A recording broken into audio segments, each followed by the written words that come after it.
All right. Well, good morning, good morning, good morning. Or I guess if you're in Ghana, Baidu and Patrick, Patrick should be here momentarily. It's good afternoon. So thank you for being present. We're going to dive into our biblical Hebrew, the Hiphil stem strong verbs in chapter 26. We're also going to move, and I know you're going to love this, we're going to move at expeditious pace here and move into chapter 27 as well. So we're going to look at both the strong and the weak verb. I'm going to combine these two chapters in this lesson, and so that we can stay on schedule, and I'll talk more about that later. I want to, as we go into the hip file, we are now moving into our third stem. Right, we started with the call stem. We started with then we moved to the nipfall stem, and now the Hiphil stem. And if you remember, the stems provide us, the root, we get our basic meaning, sort of core meaning out of a word. And then the stem and the conjugation together will give us our meaning and context. The stem provides us specifically, it shapes how that action works. And ultimately, in the cow stem, we see a sort of simple kind of action. And Hiphil is more causative, and that's what we're going to look at today. And the conjugation, whether it be the perfect, the imperfect, the imperative, the infinite construct, the absolute construct, or the participle, gives us more an understanding of how the action as a whole, the action, how it's represented by the speaker. It's sort of called the aspectual aspect, and how the speaker is representing that action. For example, with the cow stem and the perfect conjugation, we'll have a simple kind of action that's more looking at the completed whole, whereas the imperfect conjugation with the cow stem would give us a simple kind of action that is an ongoing type of whole of view, and that type of thing. So in the Hiphil, we're moving to look at causative kind of action. So whereas in the cow you might have he wrote, in the Hiphil we're going to be looking more at he caused someone to write, and we'll see that play out. Let me bring that out specifically in one perspective here when we look at in Genesis 15 and verse 6. In 15 and verse 6 there, and speaking, this is the context of where Abram he's an older man. He and Sarai are older couple, and no children as of yet. The promise has been made to him back in Genesis 12, and that God would bring a seed, a nation, and a land. None of those have been come to fruition as at that point. None of them have been completed. And so in this context, God approaches him, and Abram asks about the promise of a son, or a promise of a nation, the promise of the seed, and Abram points to his servant, says, "Look, here he is," and God says, "No, he will not be the promise." And so the result is that God takes him out in Genesis 15 verse 6 and shows him to look at the stars, and tells him that his descendants will be as great as the stars, the numbered as many of the stars. And so and the passage there says about Abram, it says, and he believed in the Lord. The word believed is he'emin, excuse me, and he is a Hiphil. And this Hiphil is causative. And so this matters because Abram didn't just sort of drift into belief. He didn't just sort of wake up thinking, okay, I feel more confident now about God. But he caused himself to regard God as trustworthy. He caused himself, he focused himself to accept dependence upon God. And nothing in his circumstances made that easy. As we mentioned, he was older. Sarai was barren, no children as of yet. The promises that God had made had seemed unrealistic. I think all of us from time to time have an expectation, and over time you find out and wonder about, is this expectation going to come to fruition? Is this going to happen? And we get less and less confident, or maybe doubts creep in. And so true with Abram, true with Sarai, of course. And it might seem unrealistic. And so Abram is bringing in his own solution to the promise. The same thing, of course, with others. Oftentimes, would bring in their own solution. Jacob did the same thing, and anyway, it's a different story. So Abram really had two options when he looked upon the stars. He could interpret God's view and say, "Look upon the stars." And he could interpret from through his own biology that he would do this, that through his abilities, he would make the descendants as great as the stars. Or he could interpret the biology that his ability would occur through the promise. In other words, he would choose to put his emphasis, his focus, his dependence upon God versus his dependence upon himself. In other words, so he chose, of course, to put his dependence upon the promise, and he stayed. You see him, he stays in the land. He kept walking with God. He didn't abandon the relationship. And so belief wasn't just something he internalized. It was something that he chose to shape as a direction that he's moving, regardless of his circumstances. And so faith is a chosen dependence that's expressed in action. And so the Hiphil here, the causative mode, I think it's amazing that he believed him. And when he said he believed him, he caused himself to accept, to trust, to put his dependency on God. If we think about it from this perspective, we should always be in sort of the Hiphil mode, in that every day you cause our heart to focus somewhere, right? Our heart can focus on fear, on what's happening in our lives or circumstances, the lack of control. Our heart can focus on the inability to make things happen. Our heart can focus on self-reliance to make things happen, and of course, frustration when it doesn't. Or we could put our dependence in our heart and focus on toward God. You see, that's a Hiphil kind of action. We're going to cause ourselves to look in this direction and to continue in this direction.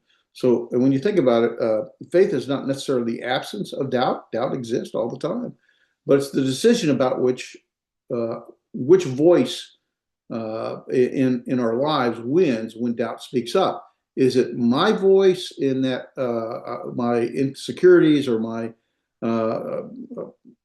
perspective? Is it something I'm self-reliant on, or is it something that I choose to put reliance upon God? And Abram caused himself he chose, in other words, to stand on God's word. And the question is very simple.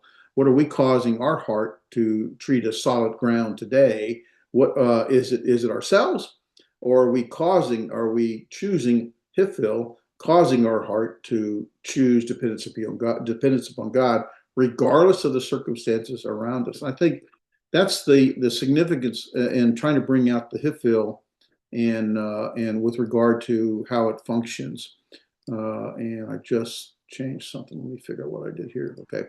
All right. So I wanted to kind of give you sort of that perspective as we dive into chapter 26. And as I mentioned, we're going to move, I don't say rapidly, but I want to move into 26 and 27 today.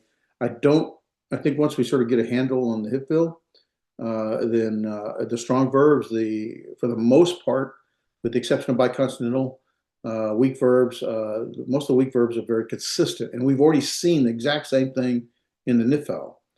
Now, in the call, if you know the call and you're strong with the call diagnostic features, and you have in memory and the recognition of the various conjugations, the suffixes for the perfect, the prefix and suffixes for the imperfect, and how that is now, that prefix from the imperfect drops off and we get the imperative, and then the infinite construct, its form, and the infinite absolute, its form, and then the participle. And if you have pretty strong in those paradigms, you don't need to know the paradigm. You already know them. The paradigms don't change. So we're going to focus on what does change to recognize a call versus a Niphal versus a Hiphil. And that's really where we're at. So let me share screen with this. Hold on a minute. Let me do this. I need to go here.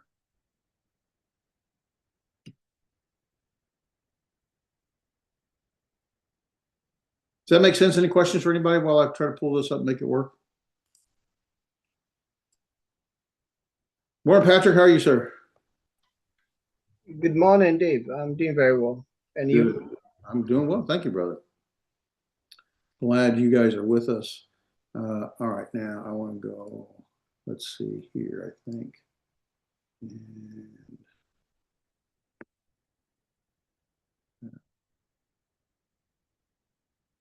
oh, I haven't started share screen yet. Okay, that's why. Trying to do something and it wasn't working, so well, I haven't shared screen.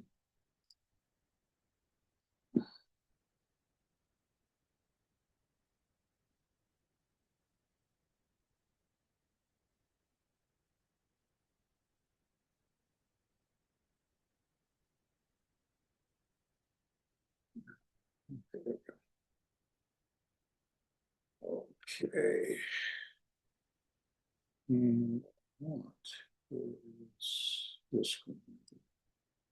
Okay, I think we're set up now. All right, so chapter 26, the Hiphil strong verb. What we want to look at is basically what we did with the Niphal, we're basically going to do the Hiphil. The Niphal provided a prefix of the noon, and typically, and with some changes in the imperfect, the imperative, infinite, construct, and infinite absolute, but then back again to the noon on the participle. In the Hiphil, it's going to do the same thing, and except it's going to be the hey, the letter A, hey, as a prefix. So it becomes pretty easily recognizable for the most part. And we want to look at the diagnostic features of the vowels, the pointers, and what's happening. So we want to talk about the meaning of the Hiphil stem and look at the conjugations. Of course, we're same conjugations and the same paradigms structured for each of the conjugations for the perfect, imperfect, imperative, infinite, construct, infinite, absolute, and participle. And we want to look at the diagnostics, how to recognize the Hiphil stem. And that's what we're going to do. Should not be overly cumbersome, I hope. Remember that we have the stem talks about the active voice, a passive voice, and reflective voice. But it also tells us the kind of action, right? The simple kind of action is the call. We get that with an active voice, and passive voice would be the Niphal, or reflective in the Niphal. Now we're moving to the causative kind of action. And that in the active voice is the Hiphil. Next week, well, not next week, we actually have a couple of weeks break, and we'll talk about that later. We'll move into the Hofal, and that will be the same causative action, but in a passive voice. And then we'll move into the intensive actions, the PL, the PUL, and the Hiphil. And then we'll be closing out Hebrew. Think about it now. We're in chapter 26 and 27 out of a 36 chapter book, a 1 year study.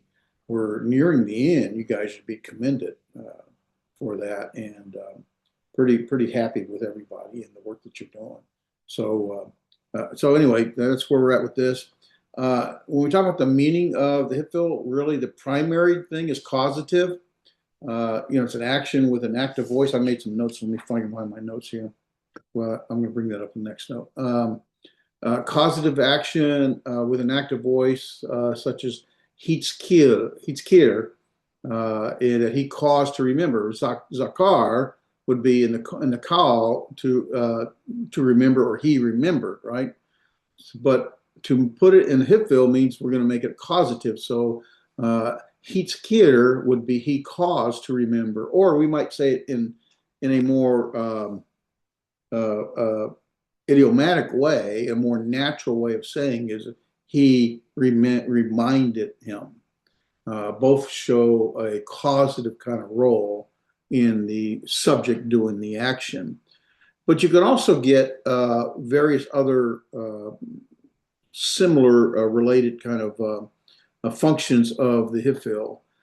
It can be more declarative, right? The subject of the verb declares something to be in a certain condition or state. Like he declared someone holy. He declared someone guilty.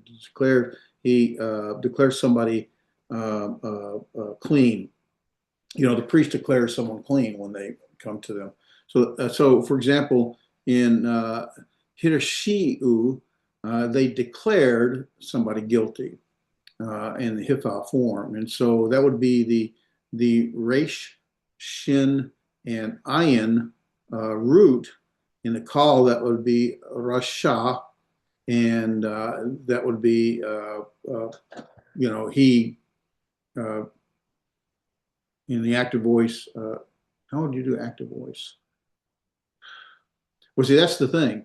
In most of the declaratives, a lot of times there isn't an active voice, or the active voice for the call is difficult. So, well, no, I'm talking about the simple action, active. Never mind.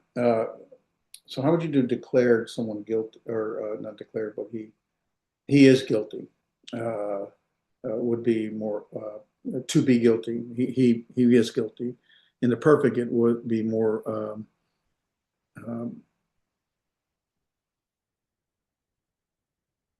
He was guilty. Was his past tense. So, yeah. So he was guilty. Maybe that would be right. I'm not sure. But in the declarative for the Hiphil, it's now you're declaring it. So sometimes the Hiphil will give you a nuance or function that is a little more. There's still a causative action here. If you declare somebody guilty, you didn't really cause them to be guilty, but you're recognizing the cause, and ultimately you're declaring that cause as guilty. I think that might be. I hope that makes some sense. I don't know. Does that make sense to you guys, or did I just mess it all up? All right. Now the factative. So every verb can be either a transitive verb or intransitive. A transitive verb simply means the action of the verb is going to apply to the object. In other words, he hit the ball.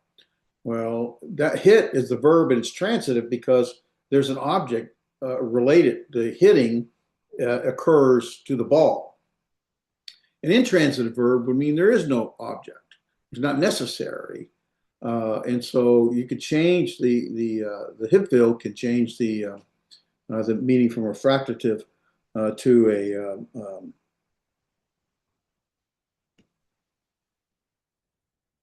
excuse me, from a transitive verb, from an intransitive verb to a transitive. For example, in our book, it gives us the example of gadol, meaning to be great, or in kal 3ms perfect, that would be he was great. But to put that in the Hiphil, that'd be higdil, then that would to make somebody great. And so, in doing so, you now have an intransitive verb becoming a transitive. Okay, I'm sure I messed that up, but here's the point. It changes something, changing an intransitive verb into a transitive. In other words, it changed something that doesn't have an object to having an object. He was great is a intransitive. There's no object. Was great is the verb. But he made someone great. Now takes that was great, and great becomes the object of the verb, because now he made becomes the function of the verb. Hopefully that makes some sense. So that's called a factative. But there's also oftentimes, we saw this in the Nifal, the simple active. The call is a simple active, but sometimes there's not a call for some verbs, and the verb only exists maybe in the Hiphil, and then it oftentimes will take a simple active voice. It will function as if it's a call. And so, for example, here we have Hishkim, and he arose early, and that would be like a call. It's a simple kind of action. It's not cause, but it assumes that probably because it's just not, if there's not a call in that verb, or there's some other reason that I'm not aware of. So really, just to summarize, typically you're going to look at something. The Hiphil says it's causative. Can make something more declarative, a declarative guilty. Can make it more factative. In other words, it can take an intransitive verb and make it transitive, such as he made someone great instead of it was great. Or it can just basically follow the same thing like the Nipal did. Sometimes there might be just take a call active voice role, like he skim, he arose early. All right. So that's how it can function. Any questions with that? Because now we're going to move into conjugations. All right. Make perfect sense or zero sense. Maybe something in between. I don't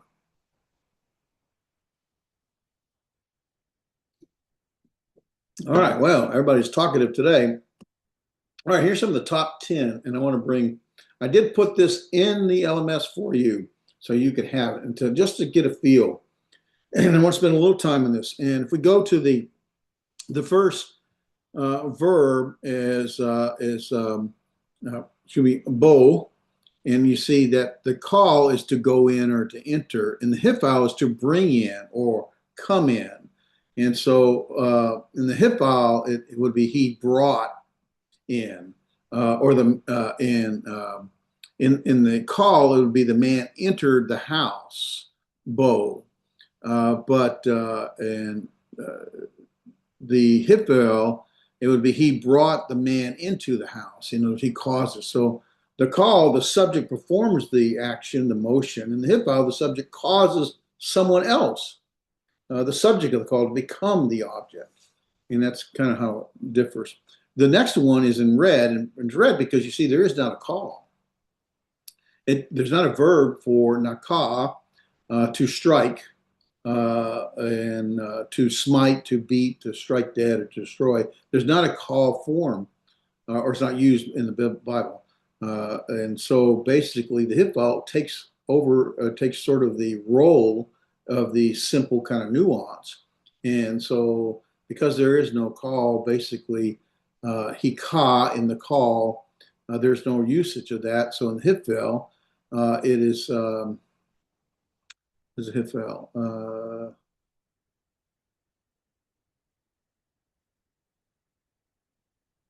Yeah, Hiphil was going to be hika. The noon's going to drop off, and then we're going to get replaced by the hey, and we'll talk about that later. And so he struck the enemy. So it's working like a cow. It's an active kind of voice, and it's a simple kind of action. It's not a causative kind of action. So here, because no call exists, it's basically here. It feels like it's more of a cow kind of form. The next one, shuv, to return back in the call or to return. And so, for example, the people returned, right? The ha'am, the people, sham would be returned. The subject of the people came back. They did the action, right? But if you change that to the Hiphil, and now it's Heshim, then the king brought the people back. You see, the king caused the action. The people didn't do it themselves. The Hiphil becomes the subject of the one causing the action. In number 4, there is just my eyes, Nagad. And again, there's no call or if there's a call, it's very rare. And so here in the Hiphil, it's to tell, to announce, to report, to declare, to inform. And so the prophet declared the word, Higdil, and that would be he declared the word. So that's more of a declarative cause of action here. So he caused the matter to become known. That's how the causative works when you're doing declarative. He declared the word. Well, he caused the matter to become known, and that's would be causative, but it's more in a declarative form. Does that make sense now a little better? That's why I wanted to go through this, bring it out a little bit. Okay.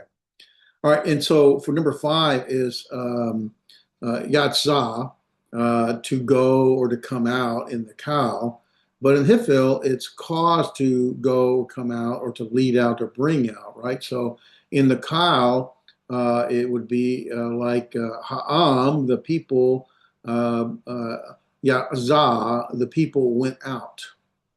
So it's the people did the action. But in the Hiphil, it would be Z, and we'll talk about the changes there. And that will be, for example, here, like Moses brought the people out. The people didn't go out on their own, they were brought out, or Moses caused the people to go out. Very classic causative example from Exodus. And number six here, let me see, count six. Yeah, Allah. I always remember Allah because I think of the Muslim, uh, the meaning of Allah, because I think the Muslims, their prayer to God, their God, not God, but their God. Allah, of course, means to go up, to ascend, and in the Ka, but in the Hiphil is to bring out or to offer up, right? And then get the key to offer up, to ascend, to go up. So in the cow, this would be like Hakoan Allah, the priest, Hokohan, excuse me, Kohen is the priest, Hakohan, and Allah went up, the priest went up. In the Hiphil, that Kohen, now it becomes the go up, is He'elah, and we'll talk about the changes there. So the priest then offered up the sacrifice. So there's still an ascension, but it's something that's caused to be ascent versus actually doing it themselves. And so the shift becomes, and the thing that's ascending in the Hiphil becomes the object of what's ascending upwards. So, and number seven, the Natzah, to be rescued. In the Nifal, there's no call, but there is a Nifal, and so to be rescued, to be delivered, to be saved. In the Hiphil, is to tear from, to take away, or to deliver. So in the Nifal, it would be like Nitzal, and there the man was rescued. Ha'ish Nitzal, the man was rescued. In the Hiphil, the Nitzal, the Nifal would become Hidzil, and there the God would delivered up the man. So Elohim Hidzil et Haesh, he delivered up the man. And so, and number eight is, yeah, I don't have numbers here, so I've got to count to see where I'm at. Yasha, again, well, that's, let me see, am I counting? Did I skip one? I might have skipped one. No, that's right. Okay. Yasha, I think I'm right. Tell me if I'm wrong. Nasha is to the Nifal, is to be delivered up. Again, there's no cow being attested. To attest means there's no a witness in the Hebrew text for it. So there's no cow attested. There's no witnesses giving recognition, realizing, witnessing the cow. But in Nifal, it would be to be delivered, to be victorious, to receive help. And the Hiphil is to help, to save, to deliver, to rescue, to come to the aid of. And so that would be in the Nifal, Ha'am Noshah, the people, Ha'am, the people were saved, Noshah. In the Hiphil, we would have maybe the Lord saved the people, Yod He Vav He, Adonai, or Yahweh, Hoshia, Hoshia et Ha'am, the Lord saved the people. And so you see this causative action in the Nifal form. And number nine, to come near, is Kara, and the call to approach, to draw near, to come near. And the Hiphil is to bring near, right, to deliver, or excuse me, to present, to offer a sacrifice or offering. And so in the call, Aish Kara, the man approached. Aish, the man. Kara, approached. The man approached. In the Hiphil, it would be more who Hikariv et Heka To be Hekaraban, he presented the offering. So, he who presented the offering, and instead of the kadosh in Hiphil would be hikriv. All right, last one, and I know you're probably tired of this. I'm just trying to bring out one, these are the 10 most common, so it's good to know, okay? Two, to just sort of see the difference between the Kyle and the Hiphil, and to bring that causative form out is all I'm trying to do. So if you get it, you can, ignore me. If you don't get it, keep listening.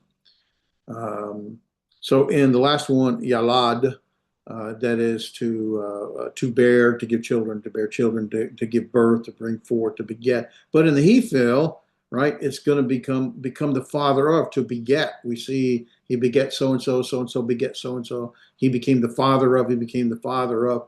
That's in the Hiphil form, and so Holid would be the Hiphil form for he begot.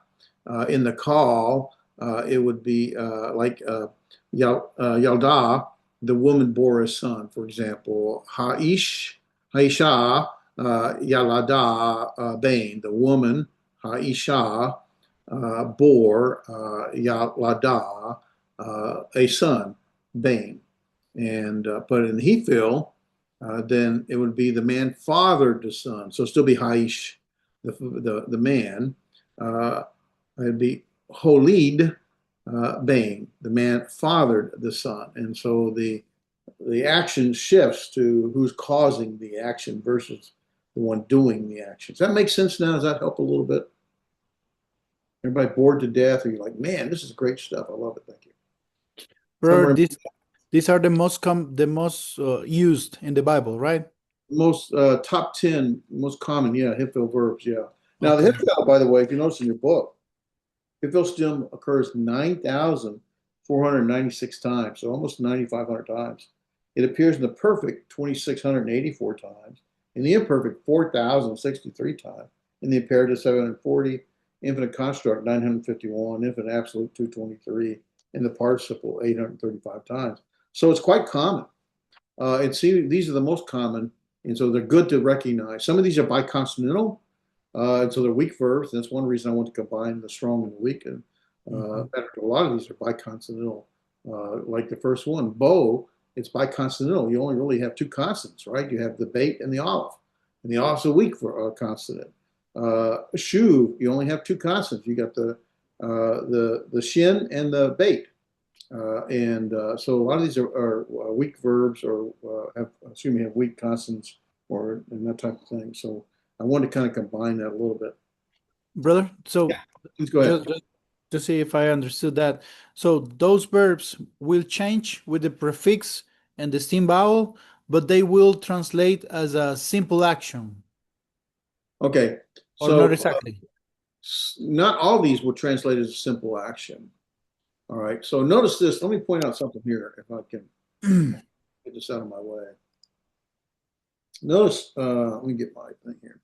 All right, so when you see here, bow, there's a call.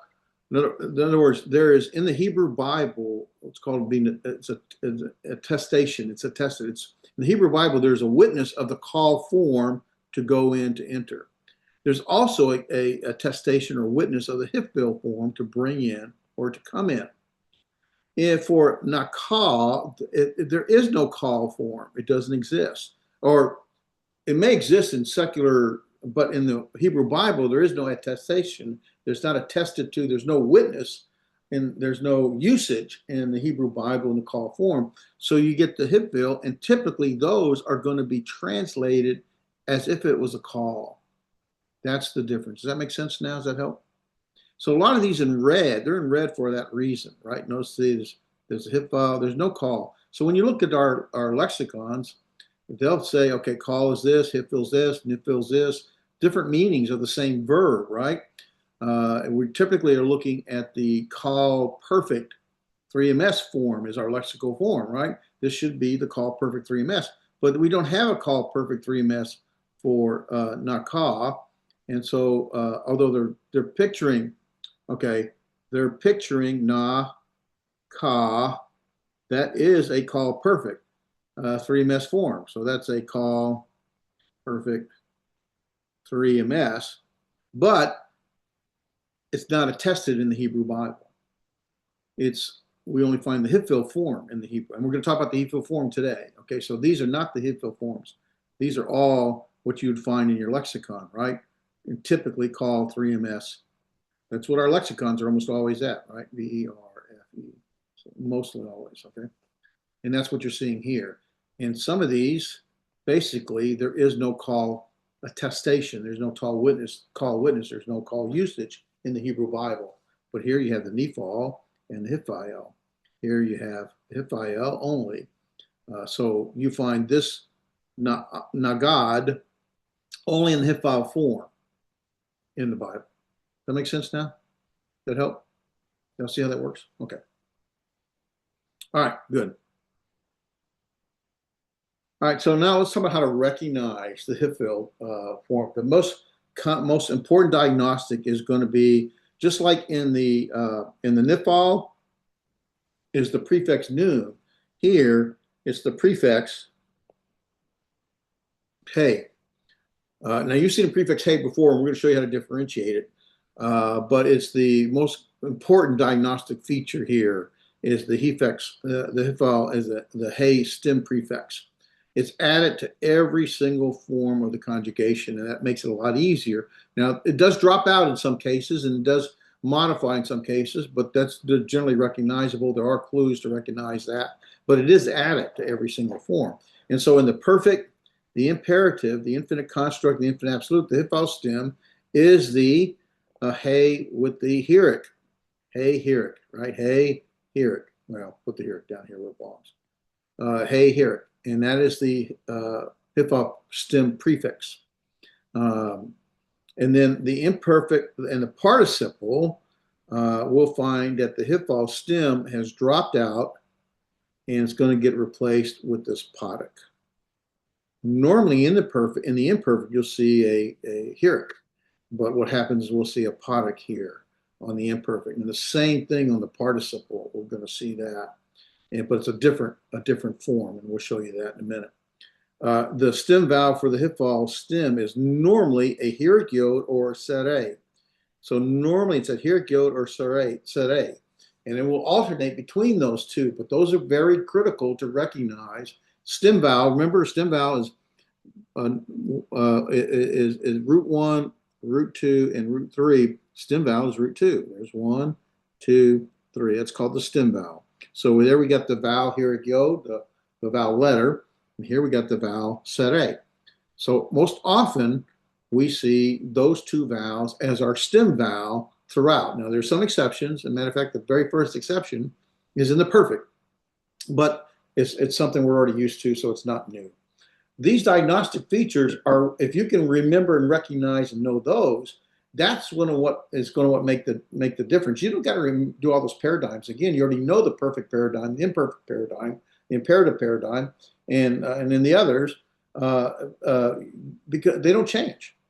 We get the same thing over and over again. Now we're just seeing what makes a Hiphil, and so let's go through that a little bit. So in the Hiphil perfect, right, perfect strong form, we have the hey heric as the prefix, right? Here's our root 1 position, our root 2 position, our root 3 position. 1, 2, 3. All right. And so with the Hiphil as our prefix, but you can have two different stem vowels. You can have the heric yod vowel letter, and you can have the potic. Now the potic actually should be easy because in the perfect kal, potic is the stem vowel, and so in the Hiphil perfect, it uses that stem vowel, the potic. Now we'll find it typically is going to be a sere or heric yod. Here it's the heric yod is one option, or it could be the potic, and we've seen the potic before. So here we have the kal 3ms, right? Katal, there's our diagnostic features. I was grading some papers, and I kept pointing this out. If you see the kamates potic in the root 1, root 2, then it should be the most recognizable thing. That is a kal perfect 3ms. Okay, it should be the most recognizable for you.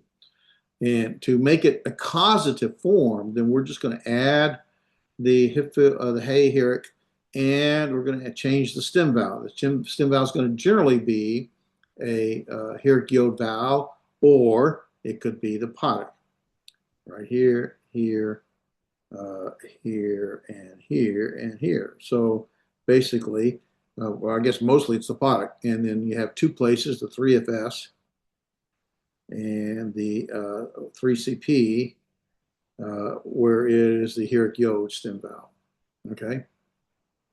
And so kata would be Hiphil, he caused to kill.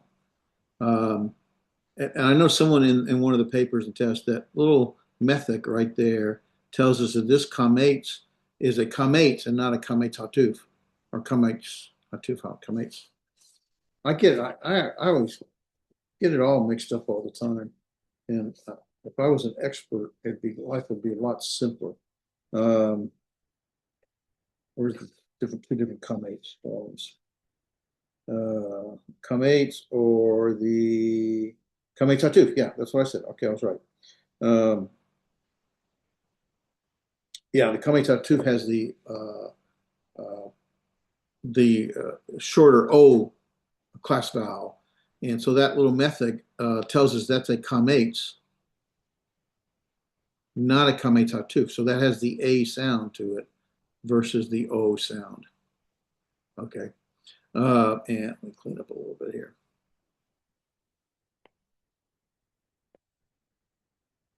So you can see that. All right. And then, hiktila, hiktila, hiktila. And the accent is here, hiktila. Hiktala, that is that podic there. Talata. Oh, wait, I said this wrong. This is, hold on a minute, I said that wrong. Again, if I was an expert, we wouldn't have this problem.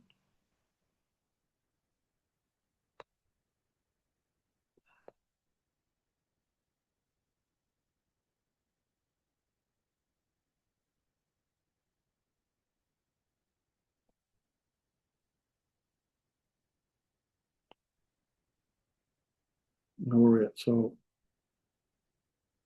hik da lata. No, that's not right. No, it is hik. That's right. That's a short vowel. Okay. Hey, once again, there we go.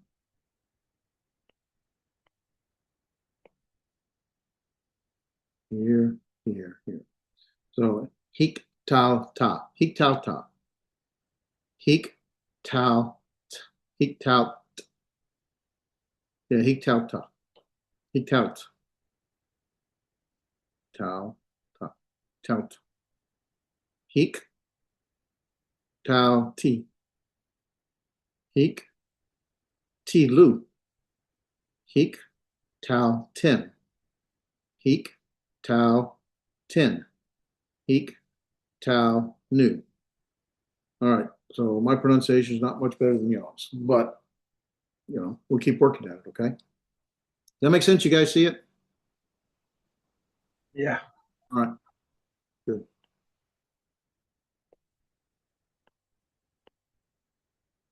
All right. So the strong, what you're looking for is in the perfect form, is you're going to see, especially this heric. You're going to see the hey with that heric. That's important. You'll see the stem vowel either be the podic or the heric yod. Now, most of them, we'll see heric yod a lot, but this podic is a key here. But so is this heric. Okay? So when we go to this imperfect form in the strong, we have this podic here. The hey is gone. It's gone. Well, it's basically where you would normally have this heric, and even in the imperfect, you would normally have the, remember, this is our imperfect prefix, right? Imperfect prefix. And so normally that'd be a yod heric. Well, it's lengthened to a podic. And that's your clue. That's your, and you maintain the other, I think in this case, in the imperfect, it's all, well, no, it's going to alternate between that and the set A. Like here's a cetera A, here's a cetera A. Everything else though is the Herrick yod, and so you get yaktil, taktil, or actually I think it's pronounced taktil, taktil, taktil, taktila, take tili, take tili, aktil, yak, yak, yaktil, yaktilu, yaktilu, tak. That's a long vowel, so that would be tak, te, la, na. Is that right? That don't sound right. I gotta look that up. Tak, tilu, tak, te, la, na. That's a long vowel, so that would be like that. Tak would be taktail. I think it's takte la, na. And there we have a noon and for the first common. But again, what we have is the typical imperfect prefix, right? First common, singular, first common, plural. All these are typical imperfects. You already learned those. They're not new. The only difference is instead of having the Herrick there, you have these products. That's your big clue that this is a Hiphil, and plus you'll see the Herrick yod in the stem vowel. Now you've seen the Herrick yod before, but most times it's in the third position, replacing the hey. Remember, the third hey used to be a third yod. So sometimes we'll see a Herrick yod in the third position, replacing the hey, and that's the difference there. But we don't normally see it in the second, the stem vowel position. And so those are your diagnostic features for the imperfect. The good news is the imperfect retains, it retains all those imperfect prefixes. That should be really easy for a clue for you. That should be a real easy clue that it's imperfect. That becomes your clue that it's a Hiphil, along with this. Okay? Because that is, when you get that Herrick yod in the second, in the stem vowel position, the second position, that is going to be your clue that you're Hiphil. And this is obviously the imperfect here. And that's your imperfect. Okay? Make sense? That help? All right. Yeah, it does. Okay, and then the imperative, really we're not learning anything new here. The strong for katol in the cow is basically what happens is you'll see this stem vowel alternate between the cetera and the Herrick yod, but you have your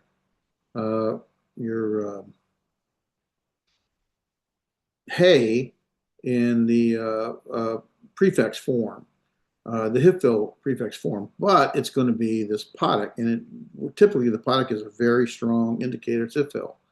Now, if you remember in the Niphal, that for the imperative, you would have what was the imperative? The noon would drop, and they would add the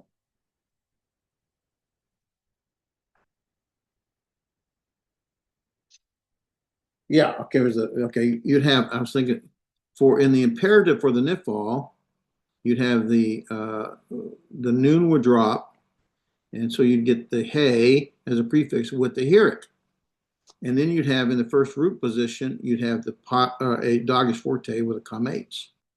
That would be the Niphal imperative, because again, the noon dropped, but now the noon is in that doggish forte.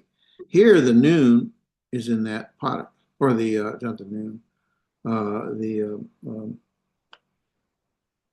really, there's nothing here. You're retaining the hay, and for the Hiphil. Remember, we had in the Niphal, we had the hay here in order to maintain the diagnostic features, right? That diagnostic doggish without that hay would go away, and so would that Herrick. And the only diagnostic feature you have left is the comates. That's why the hay is here. Here, the hay is here because that is the Hiphil diagnostic feature. The difference is you have the potic. That makes sense? That's what's happening. And then you're alternating the stem vowel, root 2, stem vowel. I'm repeating it over and over because I want to make sure that it becomes part of our memory between the heroic yod vowel letter and the sere, that kind of thing.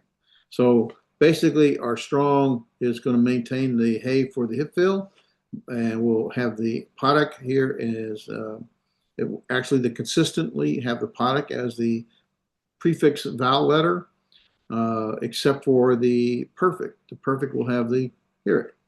But in the we'll alternate between the heroic yod and the sere for there. Hopefully that makes some sense. In the Hiphil infinite construct for the strong, it's the same thing. And how do you know the difference? We have this in the Niphal, right? You have the exact same thing. And ultimately, how do you know the difference? Well, between the imperative is normally going to be at the beginning of a sentence. The infinite construct will oftentimes appear with a preposition, an inseparable preposition.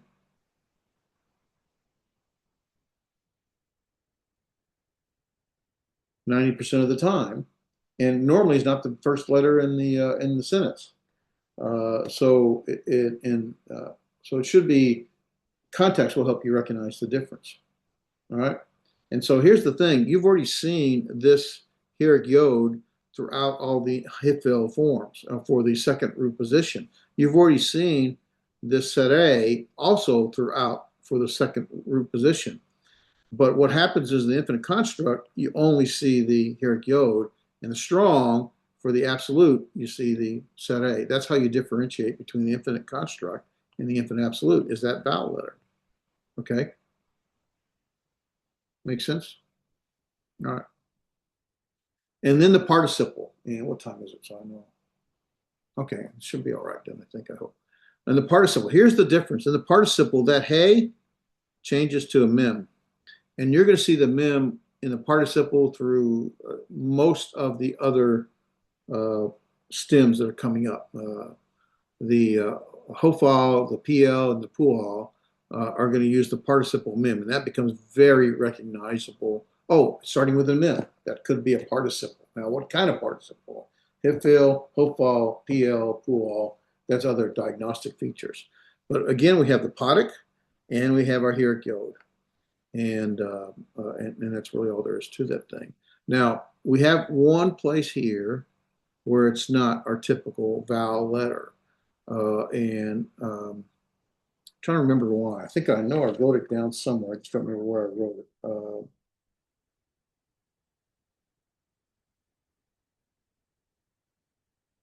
Oh, I'm in the wrong chapter. No one else not looking right.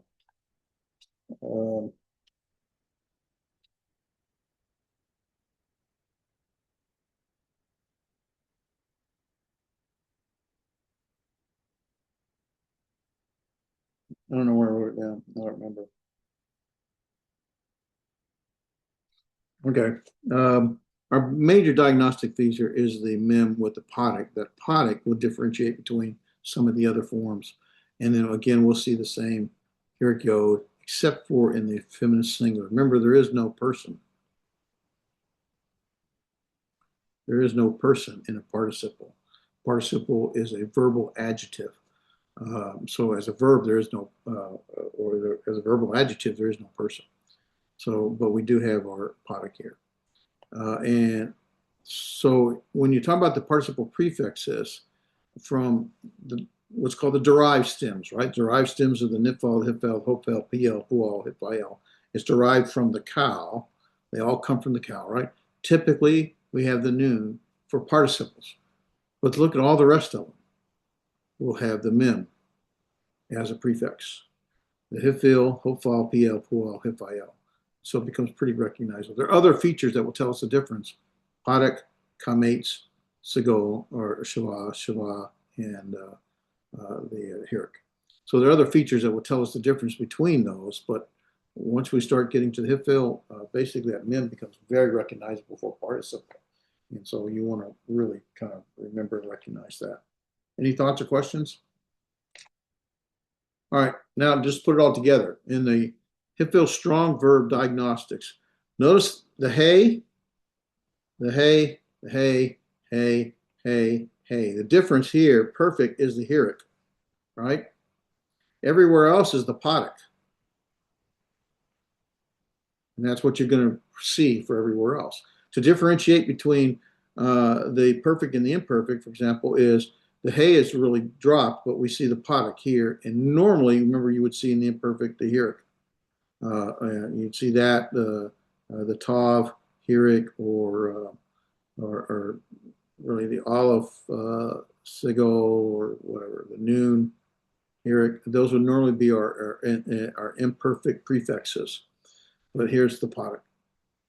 We'll keep the same prefixes. We'll keep the tav. We'll keep the olive. We'll keep the noon, but it's going to be the podic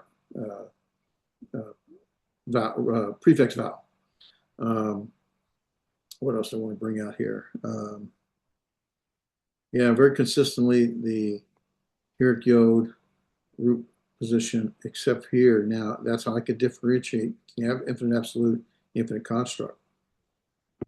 And here again, that's the podic for the perfect form, which reminds us of the call perfect. So does this make sense, you guys? Okay? Can you? I know you got to absorb it. You absorb it by practicing and doing it, and but basically, does it not? Can you understand it? Can you follow it? All right. Okay, so easily confused forms. The Hiphil imperfect 3ms. Hiphil imperfect 3ms, right? We've already seen this. There's our imperfect form, our imperfect prefix. And there's the podic, and there's our stem vowel number 2, right? Here, it's also for the call imperfect 3ms. You also have that with the podic, but look at the stem vowel. It's what you would expect for the imperfect is the whole. Okay, so you want to be that detective to really start. Well, number one, most important is find the root letters and then recognize what's different or what's changed. And normally when you got all 3 root letters, it's easy. What becomes hard is when you start losing root letters. But there are clues when you lose the root letter, a doggish forte or some other lengthening of a vowel. And so you basically want to, that's why I've emphasized over and over root 1, root 2, root 3. Once you begin to see that, then you see, okay, wait a minute, something's missing here.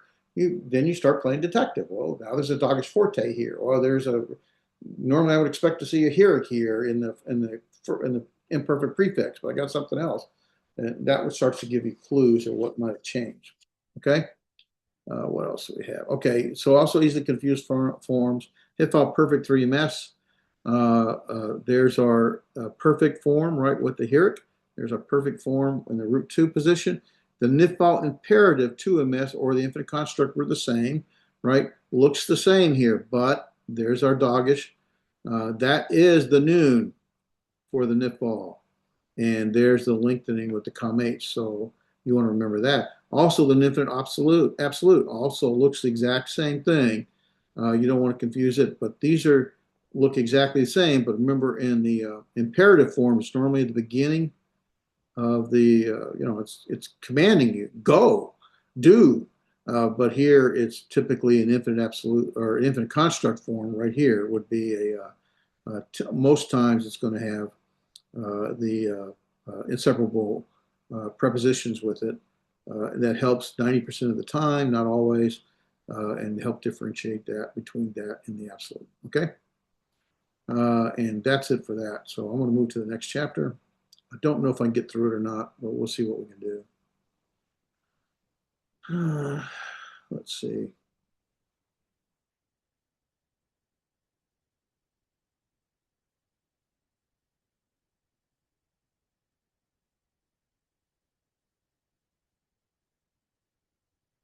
If week or okay, got 2 of them. Which one is it? Which one is it? If week. No, that's Hiphil. No, okay, Hiphil.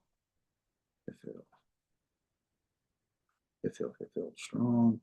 Hiphil strong. Hiphil weak today. That's the one I did. Okay. All right, we're going to move this reasonably quick because it's the same thing. I need to be done in 15 minutes. Listen, if we don't get through it, don't worry about it. We'll pick it back up, or I'll have the guys pick it up on Friday. Okay. So we're going to look at the weak verbs in the Hiphil form.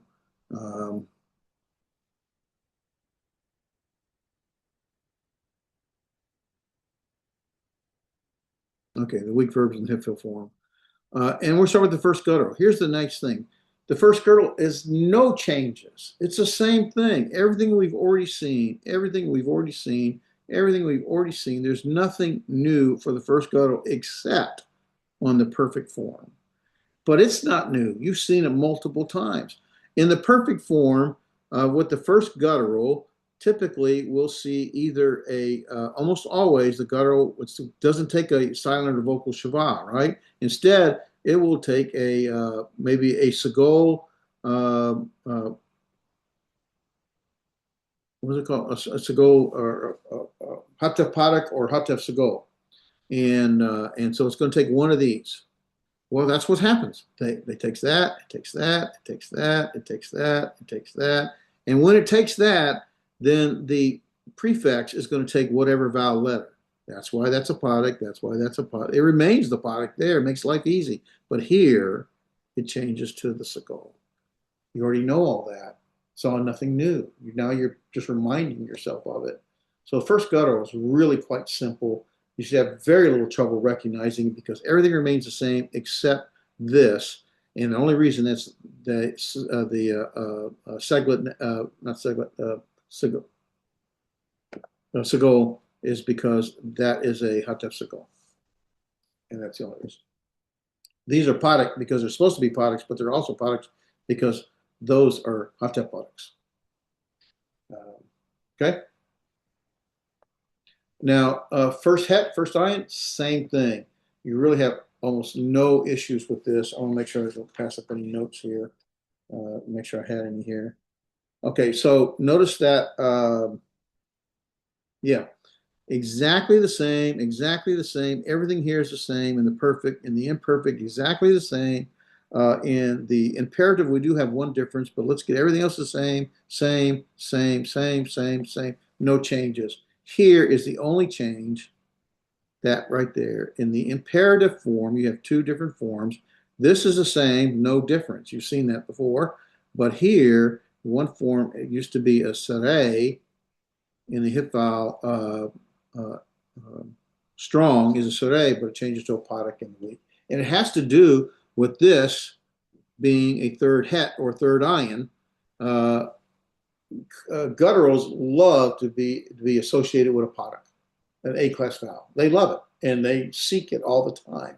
And so this sere that was normally there becomes a podic because it just likes a podic.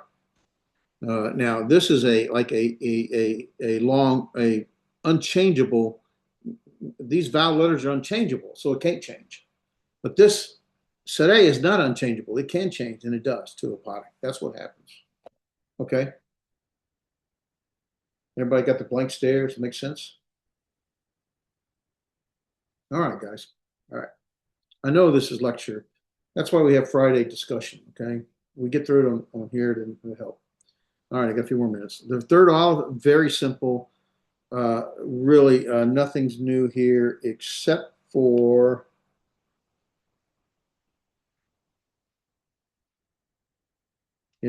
except for here. Everything else is exactly the same. Exactly the same. But here we have the sere instead of the, I think it was a podic, instead of the podic there, yeah. And that's all. And probably, I don't know for a fact, probably that's a lengthening of this A-class vowel to this A-class vowel, a stronger A-class vowel because of the olive right there. And that's all that is. Okay, so there's really almost nothing new here to learn, but you have a couple minor changes. Now, third hey, you've seen, there's quite a few changes, but you've seen every single change before. This is nothing new in the third hey. All the ones that are grayed out, are where the hey drops. It's third hey, right? Third hey drops and it's replaced with either a hey kamh for the perfect, a hey sagol for the imperfect, hey excuse me, hey sare for the imperative, and then you have the one that's going to replace not with a hey but a holem tav, and then the hey sare also for the infinite absolute, and a hey sagol for the participle. And so basically that third hey consonant is gone, and it's replaced with this vowel. And what that does is that means the stem vowel is lost because of that. And so your biggest diagnostic feature is going to still be your prefix, and they remain the same. And ultimately, if you remember, that's a vowel letter, and you're going to count the root letters, right? There's root one because that's a prefix. Root one, root two. Oh, that's not. Wait a minute, that's a vowel letter. That's not root three. Where's my root three? Oh, wait a minute. These things often replace the hey, and so you can sort of backtrack into it. Oh, my third root letter was a hey. That's why that's there. That's there. That's there. That's there, and that's there. Okay. Now here, what happened here? Anybody remember? Y'all say something. What happened with that here? Yo, why is that there? And why is this a tav? We did this in the nifal. This is all this was done in the nifal. Why is that a hirik yod in this position? Why is that a hirik yod in that third? Because this is, by the way, let me clean this up. This is, by the way, root one, root two, and this really would be root three, but it is a vowel letter. That really would be root three there. Why is it a yod? Third hey. Why is that a yod? Remember? Third hey used to be third yod. And so it came back. It's like, hey, don't forget me. I'm still here. Third hey used to be third yod. Oh, Sophia Roberts is calling. Sorry, I can't answer, Sophia.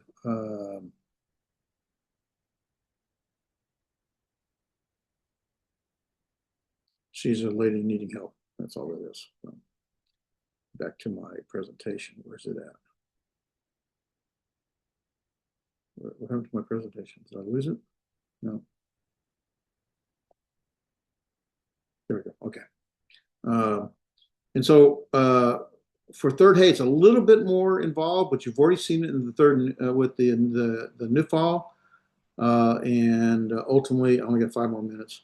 So this is not really all that new. Okay. And so this you've seen before. Our perfect 3ms, typically when the third hey drops, gets replaced with the kamh hey. The imperfect, when the third hey drops, gets replaced with a sagol hey. The imperative 2ms, when the third hey drops, gets replaced with a sare hey. The infinite construct, when the third hey drops, gets replaced with a holem vav tav. And the participle, when the third hey drops, is also a sagol hey.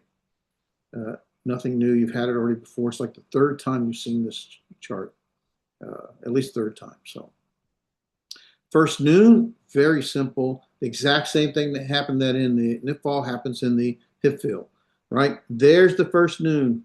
There's the first noon. It assimilated. Root one position is right there. That's root one position. It assimilates. So that's root two. That's root three position. And everything else remains the same. All these remain the same.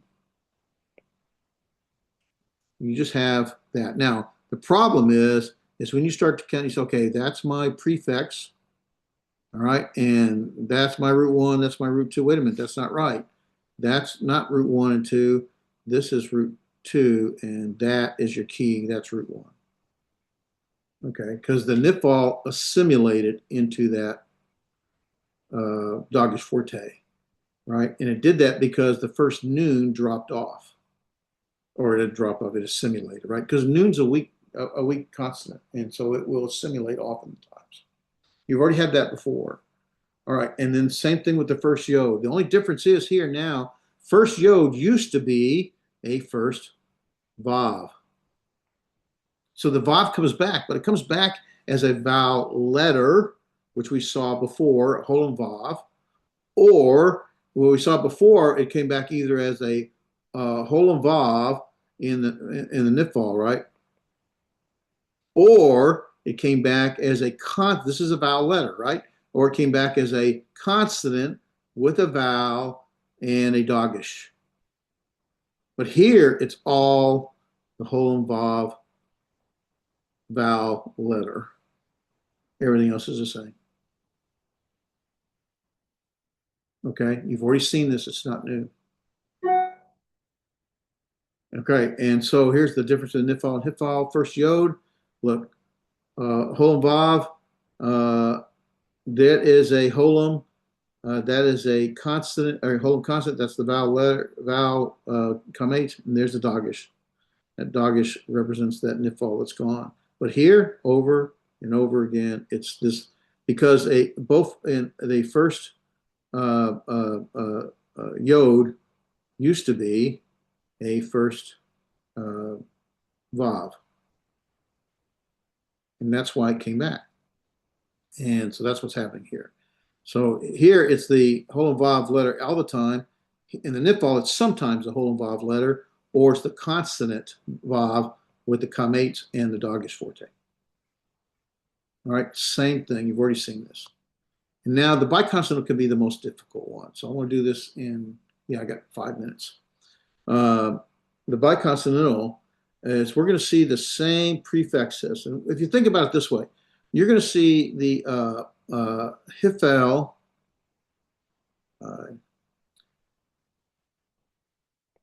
at the beginning. Hiphil at the beginning, Biginnnin. At the beginning, right? Hiphil, Hiphil, Hiphil, Hiphil, Hiphil, Hiphil. But you'll see really the, oh no, that was on the, I'm sorry, that was here. Here. Hiphil at the beginning, Hiphil at the beginning, Hiphil in the beginning, Hiphil in the beginning, Hiphil in the beginning. But ending is third hey, third hey, third hey, third hey, third hey, third hey, drop and change, okay?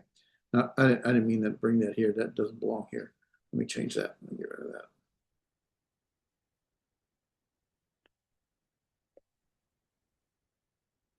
Okay, so my notes, make sure I don't miss something here. Okay, the biconsonantal.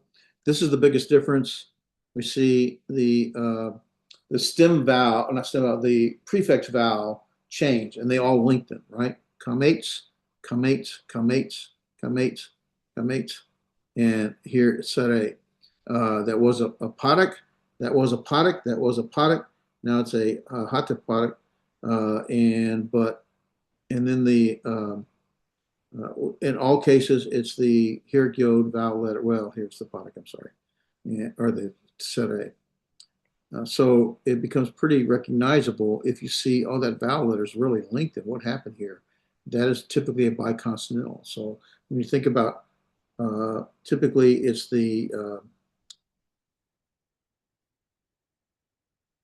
kun, this 1-2 position. All of them become this Hierarch, almost all of them become the Hierarch yod letter, and ultimately then you add your prefix, but you put a lengthened vowel. If it was a potic, it's a sere. If it was a sere, it becomes a kamate. If it was a Hierarch, it becomes a kamate. So everything else becomes a kamate. And that's really all there is to that. Make sense? You okay? All right, here's it all together, right? Here's our strong. This is the most important. Know the strong, right? What happened? Why is the hay not there? Well, it's not, but this potic, which you normally would see here, is there. That's your clue. Hey, hey, hey, hey, and then the mem, participle, tells me right away, right? And then your stem vowel, root 1, root 2, root 3. Okay, look, those are for the perfect, it's a here yod, stem vowel, or a potic. But when the hay drops off, then that changes everything. And I got for the perfect, the kamates hay. For the imperfect, the segol hay. For the imperative, the sare hay. For the infinite construct, the holem vav tav. For the absolute, the sare hay, and the segol hay for the participle. And so there's always a diagnostic feature. You just have to kind of remember what's what. And the key things for third hay is that hay will drop and you get these replacements, right? Those are vowel letters, not consonants, right? So if you know the strong and then you look for the changes, it becomes really simple. The noon, pretty simple. You're going to see that doggish forte. This remains the same, but you'll see that doggish forte right there. And you have to ask yourself, why is that there? Always, why is that there? First yod, same thing, except you're seeing this whole involved consistently here. And you say, well, I'm not used to seeing whole involved. If that's my prefix, and that's root one, that's root two, roots three, I'm not used to seeing whole involved there, or a vav at all. And whoa, well, first yod used to be first whole or first vav. That's why. Biconsonant is typically the most difficult to recognize because you only got two letters to start with, but you'll see the same prefixes. The only difference is you'll see lengthened, well, that's actually shortened, lengthened prefix vowel letters, or vowels. Okay? And that's really it, guys. Make sense? That was a lot, okay? It's a fire hose, I know. And I'm doing it because I needed to, one, get caught up, and two, they kind of blend together. We're finishing this week, so after this week, we're done with this first half of the semester. The semester doesn't end until we get to the next half, which will start in the middle of March. So we'll have a couple of weeks break. During that couple of weeks break, I've put the test number 1 on the LMS, and it's labeled test 1. It's purely translation of 5 verses. That's all it is. The only thing I ask you don't use any electronic sources whatsoever. You can use your book, use whatever, no electronic sources, and try to be the detective, diagnose the word, look it up, figure out what the root letters are, look it up in the in your back of your book or any other lexicon, just not electronic. Okay. Now that will be due when we come back. So anytime after we come back and you haven't turned it in, I'll start marking down points for being late. That's the only fair way I can do that. So that's really over 2 weeks, I think, to do. Now you have quiz for chapter 26 and quiz for chapter 27. Should not be hard to do. So get those out of the way. Some of you are a little behind a couple of the quizzes. They're not too bad, but 1 or 2 quizzes behind. You want to get caught up as soon as you can. And to be honest, if you don't do a quiz or 2, it won't fail the grade. It starts to reduce, but it probably won't fail unless you just do miserable on the test. But we have 16 weeks, 32 lessons, and we're just doing half of that this semester. We'll do the other half next semester. And then you guys will be Hebrew scholars. Amen. And think about it. There's not many people in Ghana or in Costa Rica or when Ben gets here, even in Texas, that has any background in Hebrew. And you can use this tool to strengthen your understanding of the biblical text. Don't try to be an expert at Hebrew and say, hey, I know this, I know that. Don't quote Hebrew words when you're preaching. That is not the best way to do it, but you're going to get more depth in your presentation of the word because you have the background in order to go deeper. That's the reason we do this. And so stay humble and don't try to say, hey, I know something you don't. I have known people to do that. That's not a good thing to do. Okay. Listen, it's time to go. Let me go so the other class comes in. Any quick questions? You guys all right? Thank you, man. I appreciate all y'all. Patrick, with quiz 26 and 27. I didn't hear you well on it. Say that again. You didn't get what on it? You mentioned something about quiz 26 and 27. Yeah, they're in the LMS. Quiz 26 and 27. All right. 20. Okay. So that is what is due for this week. Yeah, because we did both chapters, and I realize it's doubling up, but there's 36 chapters. And we're doing it in 32 weeks. So something has to double. And that's where it is. Okay. And we'll have one more double up later on next semester. Thanks, guys. Appreciate y'all. Thank you. Bye-bye.